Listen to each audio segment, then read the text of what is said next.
Hello everyone. तो आज की वीडियो में इस ब्यूटीफुल गाउन की कटिंग और स्टिचिंग बताने वाली हूँ। देख सकते हो बिल्कुल परफेक्ट फिटिंग है, नीचे अम्ब्रेला घेर है और बहुत ही सुंदर यहाँ पे नेक डिज़ाइन है और ये नेक डिज़ाइन ना काफ़ी ट्रेंड में भी है और इसको बनाना बहुत ही आसान है। तो चलिए इस गाउन की कटिंग और स्टिचिंग देखते हैं। यहाँ पे फुल स्लीव में मैं बनाई हूँ, तो चलिए स्टार्ट करते हैं। तो ये फैब्रिक काफ़ी सॉफ्ट फैब्रिक है। तो फैब्रिक मेरे पास 5 मीटर है और लाइनिंग का जो फैब्रिक है कॉटन का, इसमें मैं लाइनिंग ली हूँ और देख सकते हो बहुत ही सॉफ्ट फैब्रिक है, बहुत ही अच्छा ये फैब्रिक है।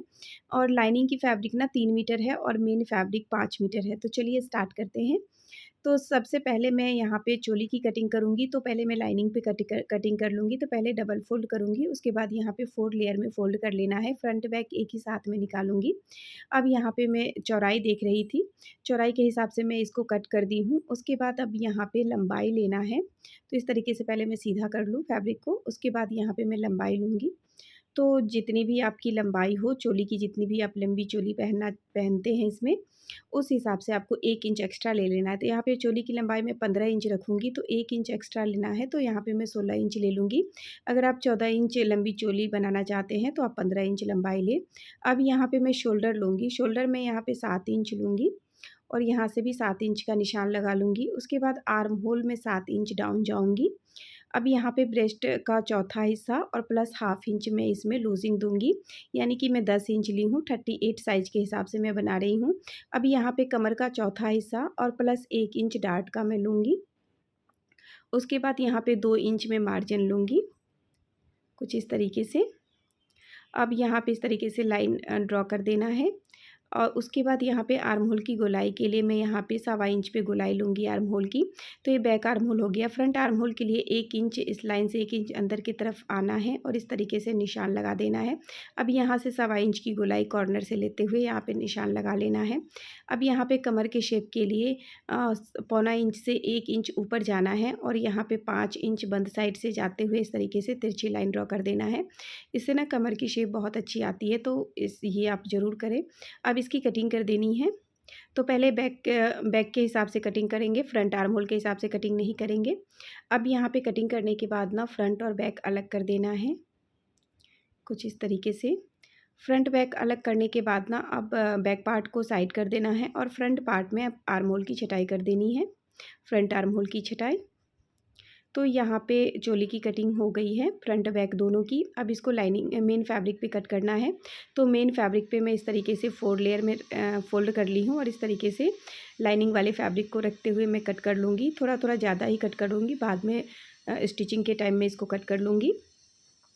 अब यहाँ पे मैं घेर की कटिंग कर रही हूँ। तो घेर में यहाँ पे लाइनिंग वाले में ना ए लाइन शेप में ही घेर दूँगी। तो यहाँ पे लंबाई लेनी है, तो जितनी भी आपकी लंबाई हो चोली का माइनस कर देना है उसमें से और चोली का माइनस करते हुए मेन फैब्रिक से 3 इंच आपको कम लेना है लंबाई और ऊपर चोली रखते हुए कमर का साइज़ ले लेना है और तिरछी लाइन ड्रॉ करते हुए यहाँ पे लाइन ड्रॉ कर देना है। उसके बाद यहाँ कॉर्नर से 3 इंच ऊपर जाना है, हल्का शेप दे देना है कुछ इस तरीके से। और यहाँ पे चौड़ाई मैं आपको बता दूँ, 4 लेयर में फ़ोल्ड करने के बाद ना इसकी चौड़ाई 20 इंच थी। अब इस तरीके से इसकी कटिंग हो गई है।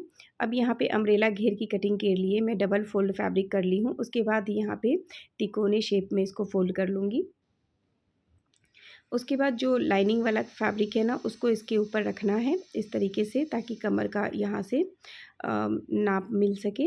इस तरीके से रख देंगे सेंटर में और यहाँ पे इससे ना लंबाई, जितनी भी आपकी लंबाई हो उस हिसाब से ना आपको कट करना है। तो यहाँ पे लंबाई लाइनिंग से मेन फैब्रिक की लंबाई 3 इंच एक्स्ट्रा में लेते हुए कट करूँगी, कुछ इस तरीके से। तो आप अपने हिसाब से लंबाई ले सकते हैं। तो यहाँ पे मैं 40 इंच की लंबाई के हिसाब से कट कर रही हूँ। इस तरीके से कटिंग कर देनी है। यहाँ पे कटिंग करने के बाद यहाँ पे जो जॉइंट अटैच होगा उसकी कटिंग कर रही हूँ। तो डबल फोल्ड में फैब्रिक ले ली हूँ और इस तरीके से इसके ऊपर मैं सेट कर दी हूँ।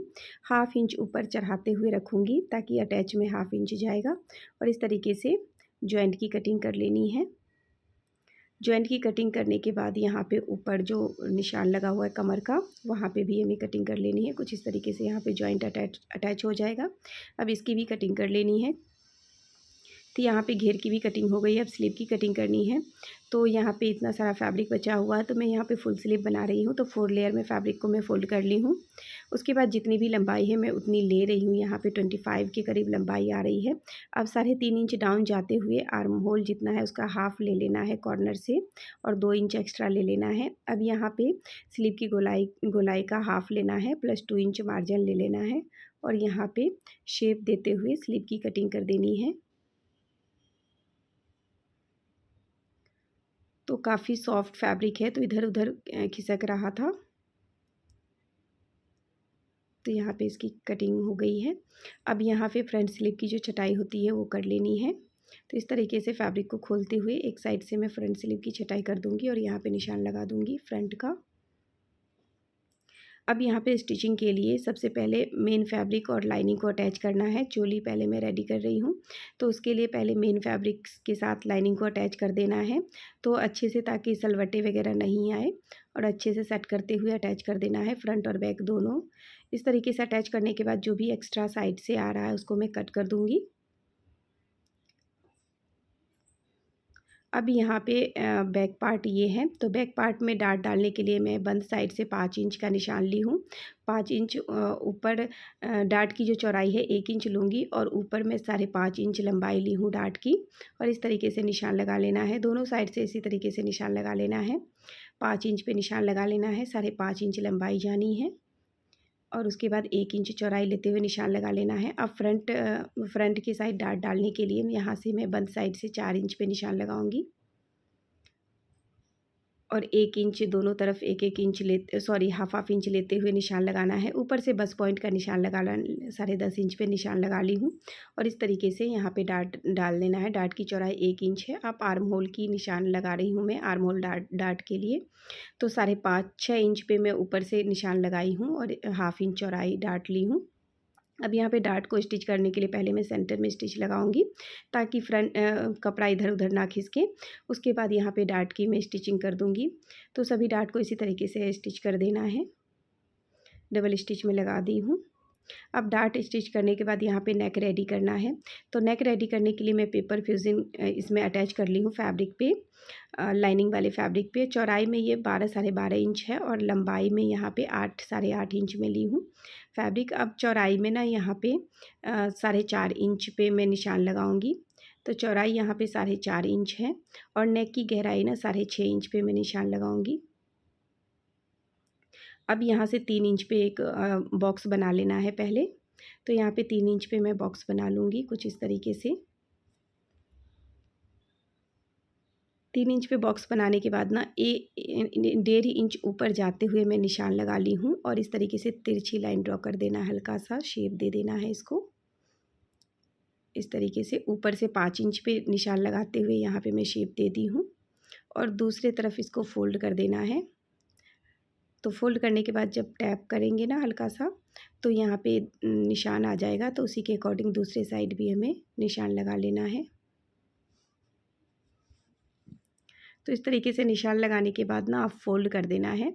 तो तीनों तरफ से इसको फ़ोल्ड कर देना है। तो नेक की गहराई आप अपने हिसाब से ले सकते हैं। मैं यहाँ पे 6.5 इंच ली हूँ, 6.5 इंच सही है नेक की गहराई यहाँ पे। तो इस तरीके से फ़ोल्ड कर लेना है। फ़ोल्ड करने के बाद अब इसको अटैच करने के लिए यहाँ पे पहले मैं डोरी रेडी कर ली हूँ। उसके बाद सेंटर में कट लगा दूँगी। उसके बाद यहाँ पे चोली जो है उसके सेंटर में भी निशान लगा लेना है। सेंटर में निशान लगाने के बाद यहाँ पे कट लगा देना है। अब सेंटर से सेंटर मिलाते हुए अटैच करना है।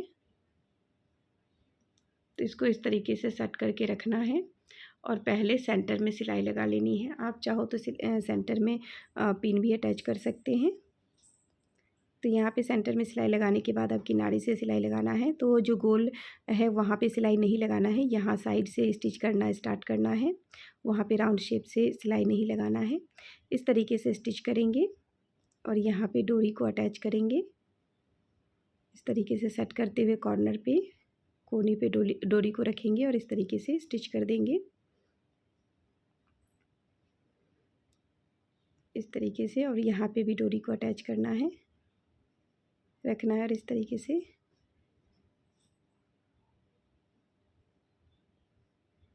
और जैसे निशान लगा हुआ है उसी के अकॉर्डिंग स्टिच कर देना है। स्टिच करने के बाद एक्स्ट्रा फैब्रिक को कट कर देना है। हाफ इंच से कम फैब्रिक को थोड़ा सा छोड़ देना है और छोटे-छोटे कट लगा के यहाँ पे पलट देना है इसको बैक की तरफ। पलटने के बाद ना बैक साइड में तुरपाई कर लेंगे। अब यहाँ फ्रंट नेक रेडी होने के बाद यहाँ पे बैक नेक में रेडी करूँगी, तो इसको भी मैं पेपर फ्यूज़न पे ही कर रही हूँ। तो यहाँ पे नेक की चौड़ाई मैं 4.5 इंच ले रही हूँ। नेक की गहराई जो 4 इंच ले रही हूँ मैं, यहाँ तो बोट नेक में मैं इसको रेडी की हूँ। इस तरीके से शेप दे देना है और 1.5 इंच की दूसरे साइड से भी इस तरीके से टैप करते हुए यहाँ पे निशान लगा लेना है। उसके बाद एक्स्ट्रा 1.5 इंच लेते हुए यहाँ पे एक्स्ट्रा फैब्रिक को कट कर देना है। अब यहाँ पे अटैच करने के लिए इसके भी सेंटर में मैं निशान लगाऊंगी। दोनों के सेंटर में निशान लगा लूँगी। अब यहाँ अटैच करने से पहले मैं किनारी को फ़ोल्ड कर दूँगी। किनारी को फ़ोल्ड करने के बाद यहाँ पे सेंटर में पिन लगा लूँगी मैं। उसके बाद यहाँ जैसे निशान लगा हुआ है उस वैसे ही स्टिच कर देना है और एक्स्ट्रा फैब्रिक को कट कर देना है। छोटे-छोटे कट लगा के बैक की साइड इसको पलट देना है। अब यहाँ पे इसको शोल्डर यहाँ पे अटैच करना है। देख सकते हो बहुत ही फिनिशिंग के साथ ये बन के रेडी है नेक। अब यहाँ पे शोल्डर अटैच करने के लिए फ्रंट वाला जो बुकरम वाला पार्ट है उसको अंदर की तरफ फोल्ड करेंगे और बैक वाले पार्ट को बाहर की तरफ रखते हुए यहाँ पे शोल्डर अटैच कर देना है। बाद में इसके ऊपर इस तरीके से फोल्ड करने के बाद यहाँ पे तुरपाई कर देनी है। तो यहाँ पे नेक रेडी हो गया। अब इसको स्लीव अटैच करना है यहाँ पे, तो सेंटर से सेंटर मिलाते हुए मैं स्लीव अटैच करूँगी। स्लीव का सेंटर चोली के सेंटर से मिलाते हुए यहाँ पे स्लीव अटैच कर देना है। दोनों स्लीव को इसी तरीके से अटैच करना है। तो जब भी आप स्लीव अटैच करें तो सेंटर से मिलाते हुए अटैच करें। स्लीव अटैच करने के बाद इस स्लीव को फोल्ड कर देना है।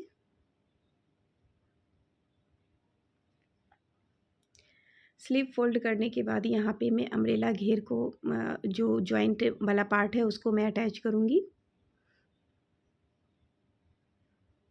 तो इस तरीके से जो जॉइंट अम्ब्रेला में लगेगा उसको इस तरीके से अटैच कर देना है। अटैच करने के बाद इसको सीधे की तरफ यहाँ पे पलटेंगे। पलटने के बाद ऊपर से एक टॉप स्टिच ज़रूर लगा देना है यहाँ पे, ताकि फैब्रिक उठा सा ना दिखे। अब यहाँ पे अम्ब्रेला घेर जो जॉइंट लगा हुआ जॉइंट अटैच होने के बाद यहाँ पे मैं कट लगा दूँगी, ताकि फ्रंट और बैक अलग-अलग हो जाएगा।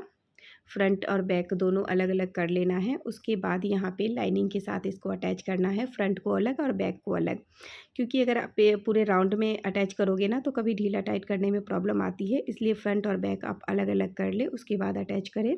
स्कर्ट जब बनाते हैं ना तो उसको एक ही साइड से कट करने की ज़रूरत नहीं होती है, बट जब गाउन वगैरह बनाते हैं तो साइड से कट करने की ज़रूरत होती है। अब यहाँ पे मैं फ़ोल्ड कर रही हूँ, जो लाइनिंग वाला पार्ट है उसको फ़ोल्ड कर रही हूँ। पहले मैं सिंगल फ़ोल्ड की हूँ, उसके बाद मैं डबल फ़ोल्ड की हूँ, क्योंकि राउंड वाले शेप में ना इस तरीके से फ़ोल्ड करने से फिनिशिंग आती है।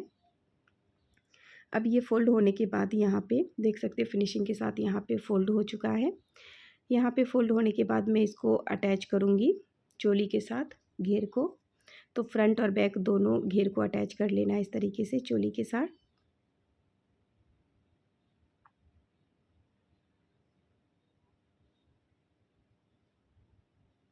तो इस तरीके से अटैच हो गया है दोनों साइड। अब यहाँ पे मैं फिटिंग की सिलाई लगा रही हूँ।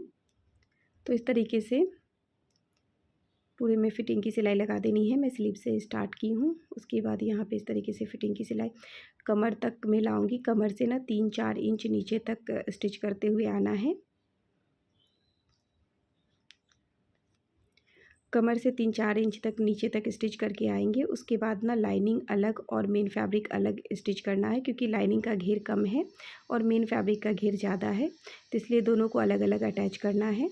अब यहाँ अंदर वाले फैब्रिक को मैं अटैच कर दूँगी पहले, उसके बाद इसको अंदर करते हुए ऊपर वाला लाइनिंग वाला फैब्रिक को अटैच कर दूँगी। फिटिंग की सिलाई लगा देनी है साइड से, दोनों साइड से इसी तरीके से फिटिंग की सिलाई लगा देनी है। फिटिंग की सिलाई लगाने के बाद यहाँ पे स्लीव में ना काफ़ी एक्स्ट्रा फैब्रिक आ रहा था, तो 1.5 इंच मार्जिन छोड़ते हुए मैं एक्स्ट्रा फैब्रिक कट कर लूँगी। नीचे राउंड में ना मैं यहाँ पे पिको कर ली हूँ, आप देख सकते हो। ये गाउन बन के रेडी है, बहुत ही सुंदर सा यहाँ पे गाउन बन के रेडी है। वीडियो अच्छा लगे तो लाइक शेयर ज़रूर कीजिएगा। चैनल पे पहली बार आए हैं तो सब्सक्राइब कर लीजिएगा। Thank you for watching. Bye.